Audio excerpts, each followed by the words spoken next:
الله أكبر الله أكبر الله أكبر لا إله إلا الله الله أكبر بسم الله الحمد لله الصلاة والسلام على رسول الله صلى الله عليه وسلم የተከበራችሁ የቦሌ ክፍለ ከተማ እስልምና ሙስሊሞች በሙሉ እንኳን ለኢድ አልአድሃ 1447ኛ በዓል በሰላም አደረሳችሁ።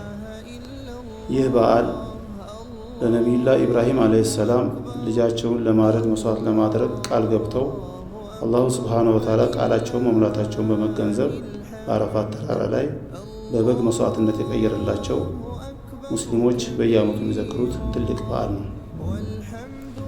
የተከበራችሁ የክፍለ ከተማችን ሙስሊሞች ይህንን በዓል ስናከብር የቲሞችን፣ አቅመ ደካሞችን፣ በተለያየ ምክንያት የታረዙ የተቸገሩትን ወንድሞችና እህቶችን ማሰብ ይገባናል።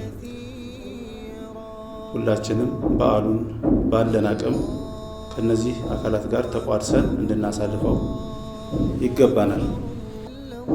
ከ9 ወር ገደማ ወዲህ በእናንተ ይሁንታ በምርጫ ኃላፊነት ሰጥታችሁን ባለን አቅም የክፍለ ከተማችንን መሰረታዊ ያሉትን የሙስሊሞችን ችግር ለመፍታት የተቻለን ያህል ጥረት እያደረግን ነው።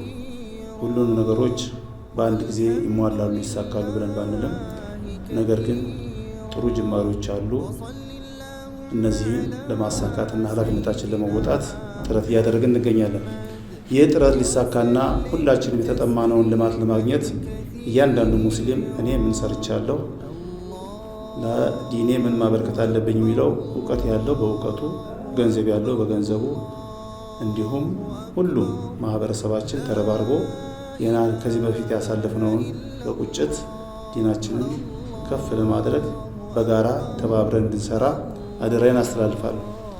በመቀጠል ለብዙ ዘመናት በሁለተኛ ዜጋ ተቆጥረን በኢትዮጵያ ሀገራችን ላይ እንደ ባይተዋር ሆነን የነበረው ዛሬ በተገኘው እድልና አጋጣሚ በፖለቲካው፣ በኢኮኖሚ፣ በማህበራዊና በተለያዩ ዘርፎች ላይ በመሳተፍ ንቁ ተሳታፊ በመሆን ለዲናችንና ለሀገራችን ከፍተኛ የሆነ አበርክቶ ማበርከት ይገባናል።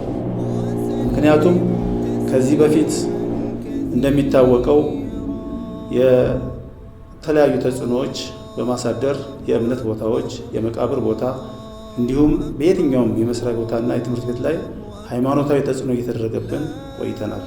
አሁን ግን ይህንን በቁጭትና በወሬ ብቻ ሳይሆን በተግባር የምንለውጥበትን እንቅስቃሴ ማድረግ ይገባናል። እንዲሁም ዲናችንንም ሀገራችንንም ወደ ከፍታ ለማድረግ በሚደረገው እንቅስቃሴ ላይ በንቃት እንድንሳተፍና የጉዳዩ ባለቤቶች መሆን እንዳለብን እንድንተገንዝበን ልጆቻችን ወደተሻለ ህይወት እንዲቀየሩ የበኩላችንን አስተዋጽኦ እንድናደርግ በዚህ አጋጣሚ ላሳስባችሁ እወዳለሁኝ። ኢድ ሙባረክ። አሰላሙ አለይኩም ወራህመቱላሂ ወበረካቱሁ።